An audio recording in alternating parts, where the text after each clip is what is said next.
travaillé sur différents thèmes en rapport avec l'intégration et la prévention du racisme, comme la compréhension interreligieuse, l'école, la formation et l'égalité, la lutte contre le racisme, l'intégration et la citoyenneté et la coordination des commissions consultatives communales. La discrimination raciale est aujourd'hui réprimée par l'article 261 bis du Code pénal suisse. Nous allons entendre les professionnels des branches concernées nous expliquer comment cela se passe dans la pratique.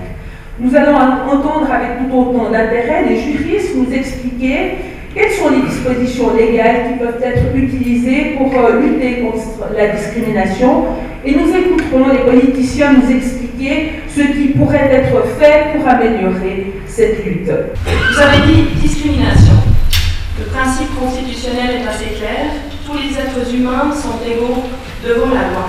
Nul ne doit subir de discrimination du fait notamment de son origine, de son sexe, de son âge, de sa langue, de sa situation sociale, de son état civil, de son mode de vie, de son patrimoine génétique, de son aspect physique, de son handicap, de ses convictions ou de ses opinions.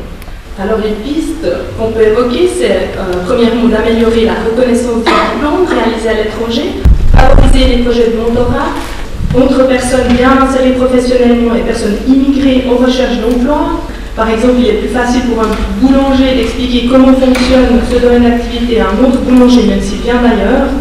Ça semble une évidence. Un tel projet est mené actuellement par les pairs.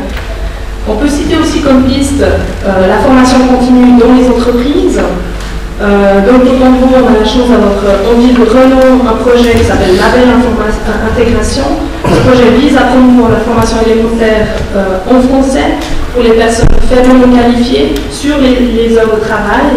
Et je pense que ce type de projet peut vraiment être extrêmement intéressant. Je crois qu'il y a une confusion déjà entre égalité des chances et filière, en ce sens qu'on considère que ce sont des choses qui s'opposent. Probablement parce qu'on n'a peut-être pas la même vision de ce que c'est l'égalité des chances.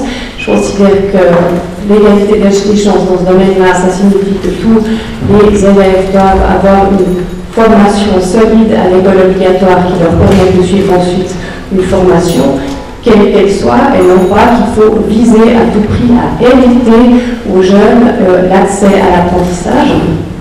J'aimerais corriger quelque chose qui vient d'être dit en disant oui, mais c'est génial, c'est VSE, ils trouvent tous un apprentissage. Ils trouvent tous un apprentissage. Ils ont 18, 19 ans, ils ont peut-être fait la VSO, ils l'ont bien fait, des excellents enseignants VSO, moi j'en suis tout à fait convaincue. Mais entre-temps, ils ont passé par l'optique, ils ont zoné, ils ont fait du CEMOLAC, il y avait 2 ou 3 ans de zone pour la plupart d'entre eux, dont on peut tout à fait se passer par ce qu'on essaye de faire, c'est une intégration au cours de la scolarité de tous les élèves. Je crois que notre système actuel, comme l'a très bien dit Madame Pachou, n'est pas dépassé par rapport aux filières. Ces filières sont simplement présentées de manière erronée. Vous avez utilisé cette terminologie tout à l'heure, Madame, en disant mais c'est vers le haut ou vers le bas. Ces filières correspondent à des formes d'intelligence, pas à des niveaux, à des formes d'intelligence différentes. Et c'est là qu'il y a un a priori, à mon avis, absurde, c'est que sous prétexte que vous seriez VSE ou bien, je ne sais pas, vous seriez considéré comme moins bien, c'est plus haut, c'est moins haut. Mais ça, c'est totalement un a priori qui est développé par certaines personnes et qui est faux. Il ne faut pas qu'il y ait simplement des cours de langue et culture. Il faut encore que ce qui est fait dans ces cours de langue et culture soit reconnu. Et aujourd'hui, je pense qu'il est essentiel, par exemple, que dans le cadre scolaire de l'élève, il puisse y avoir une note, mais une note qui compte et qui tienne compte de ce qui a été fait dans les cours de langue et culture. Pas seulement qu'elle soit signalée dans le bulletin comme on l'a suivi, mais elle doit compter dans la moyenne s'il y a des moyens. Je tiens à dire le plaisir que j'ai partagé cet instant avec vous et non sans émotion.